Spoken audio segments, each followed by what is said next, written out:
जजप्पा सरकार है। आज हम सब साथी एक कोने से दूसरे कोने तक भारतीय राष्ट्रीय कांग्रेस और हरियाणा प्रदेश कांग्रेस के सब साथी हवा हवाई भाजपा जजप्पा सरकार से ठोस बेरोजगारी और युवाओं के मुद्दों पर तर्कपूर्ण सवाल पूछने के लिए आपके बीच में उपस्थित हैं। चार पहलू उसके हम आपके समक्ष रख रहे हैं।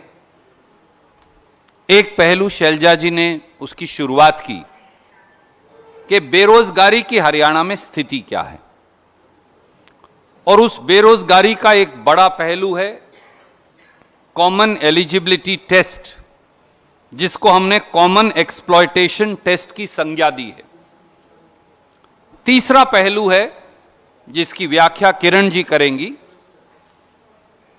वो है कि किस प्रकार से पद रिक्त पड़े हैं या वापस ले लिए गए या फिर अदालत के पचड़े में डाल दिए गए। और चौथा पहलू जो हम आपके समक्ष लेकर आए हैं वो है कि हरियाणा के युवाओं की बजाय बाहरी उम्मीदवारों को मौका मिल रहा है, जिसकी चर्चा आपसे फिर शैलजा जी करेंगी। हरियाणा में बेरोजगारी का सबसे बड़े नासूर का सबूत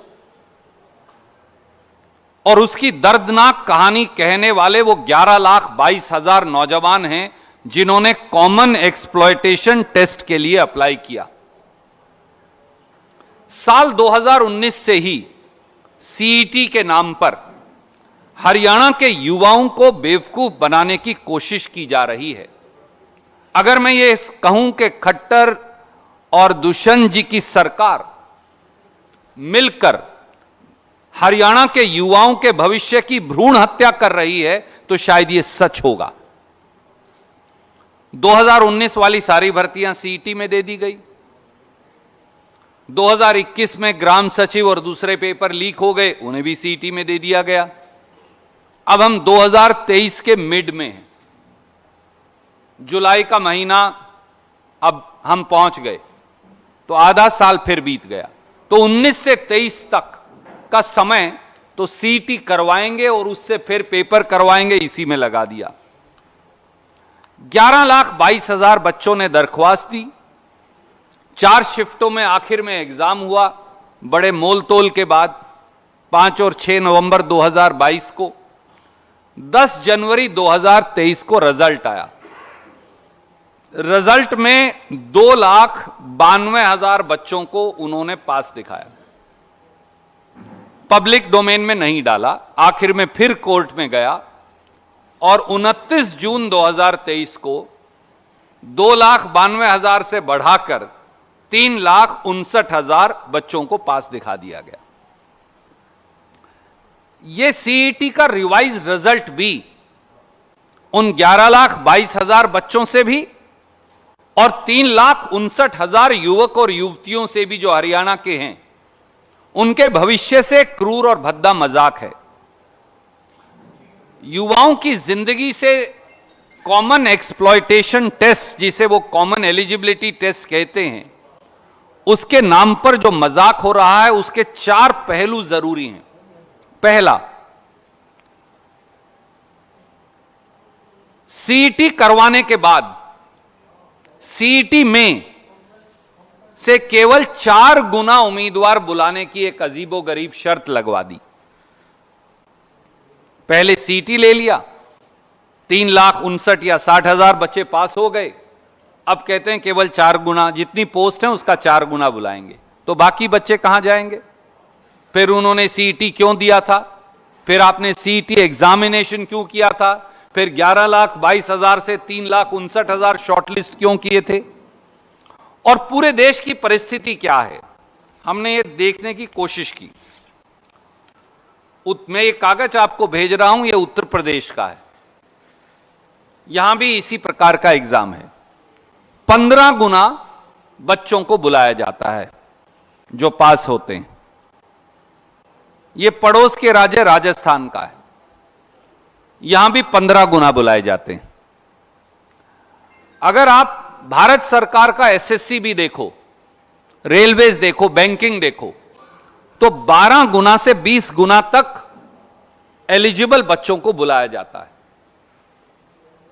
तो यहां 4 गुना की शर्त क्यों? और बाकी के युवक और युवती जो 4 साल मेहनत करके सीईटी पास करके आए हैं, वो कहां जाएं? दूसरा पहलू, अलग अलग योग्यता वाली सारी श्रेणियों के लिए एक ही सीईटी क्यों? मैं 12वीं पास हूं, आप बीए पास हैं, आप बीटेक हैं, आप एमटेक हैं, आप जूनियर इंजीनियर का डिप्लोमा किए हैं, आपने पॉलिटेक्निक से डिप्लोमा किया है, सबके लिए एक ही कॉमन सीईटी। तो आप एमटेक से लेकर 12वीं तक सबकी योग्यता एक कॉमन एलिजिबिलिटी टेस्ट से कैसे उसका आंकलन कर सकते हैं? यह अपने आप में एक विसंगति है। आपको अलग अलग श्रेणी के लिए अलग अलग सीईटी करनी चाहिए नेचुरली। आप एमटेक का और 12वीं का मुकाबला कैसे कर सकते हैं एक सीईटी से? तीसरा पहलू, सीईटी के पेपर में महानुभाव खट्टर साहब और महानुभाव दुष्यंत चौटाला जी और उनके स्टाफ सिलेक्शन कमीशन ने 63 ग्रुप्स और 401 कैटेगरी रख रखी। ग्रुप्स क्या हैं? कोई 12वीं है जैसा मैंने बताया, कोई ग्रेजुएट है, कोई एमटेक है, कोई बीटेक है, कोई पॉलिटेक्निक है, इत्यादि इत्यादि। और कैटेगरीज क्या हैं? 401, कोई एएलएम की है, कोई जेईई की है, कोई जेएससी की है, इत्यादि इत्यादि। अब क्या करना पड़ेगा? आपने उन सब बच्चों का एक सीईटी कर दिया, तो अब आपको इनको 63 ग्रुप्स और 401 कैटेगरी में बांटना पड़ेगा। मैं तो एमटेक हूं, मैंने तो इंजीनियरिंग पोस्ट के लिए अप्लाई किया है, तो हो सकता है मैंने 2 में अप्लाई किया हो, तो आपको मेरा रिजल्ट निकालकर वहां डालना पड़ेगा। तो अब 63 ग्रुप्स और 401 कैटेगरी में इस सीईटी के कॉमन रिजल्ट को बांटना है। भैया 2019 से 2023 4.5 साल तो बच्चों के यहां लगा दिया आपने। अब इस रिजल्ट को आप 63 ग्रुप्स और 401 कैटेगरी में कैसे बांटोगे खट्टर साहब? 10 साल और लगेंगे आपको।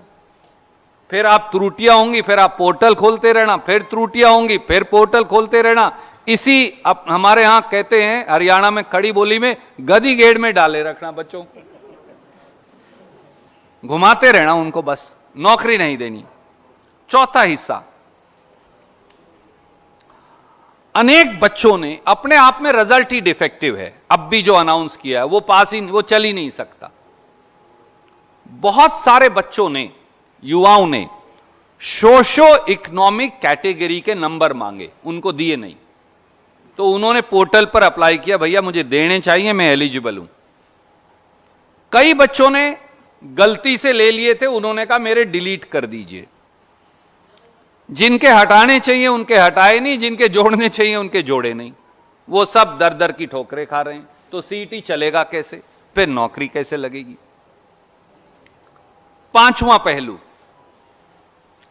इकोनॉमिकली वीकर सेक्शन और एक्स सर्विसमैन कैटेगरी के बच्चों को, युवाओं को जनरल कैटेगरी में डाल दिया है। अब वो रोते फिर रहे हैं कि भैया मैं तो ईडब्ल्यूएस में आता हूं, मैं एक्स सर्विसमैन में आता हूं, मैं तो एलिजिबल ही नहीं रह जाऊंगा, मुझे रिजर्वेशन का फायदा नहीं मिलेगा, मुझे वहां डालिए। पर आपने तो रिजल्ट डिक्लेयर कर दिया। अब आप फिर पोर्टल खोलेंगे, फिर पोर्टल खोलेंगे, 10 बार तो पहले खोल चुके, तो ये रिजल्ट फाइनल कब होगा? छठा पहलू, सीईटी के प्रश्नों के जवाब ही गलत थे। आपको यह मालूम है कि आंसर की रिलीज की जाती है एचपीएससी के द्वारा भी, एचएसएससी के द्वारा भी, और कोई विद्यार्थी, कोई भी उम्मीदवार जो है वो 100 रुपया प्रति प्रश्न, इतने पैसे लेते हैं, जमा कराओ तो फिर आंसर की पर ऑब्जेक्शन दो।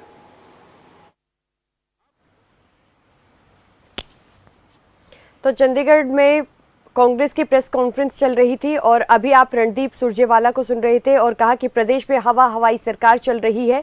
ये बात रणदीप सुरजेवाला की तरफ से कही गई है और सीईटी टेस्ट एक धोखा है।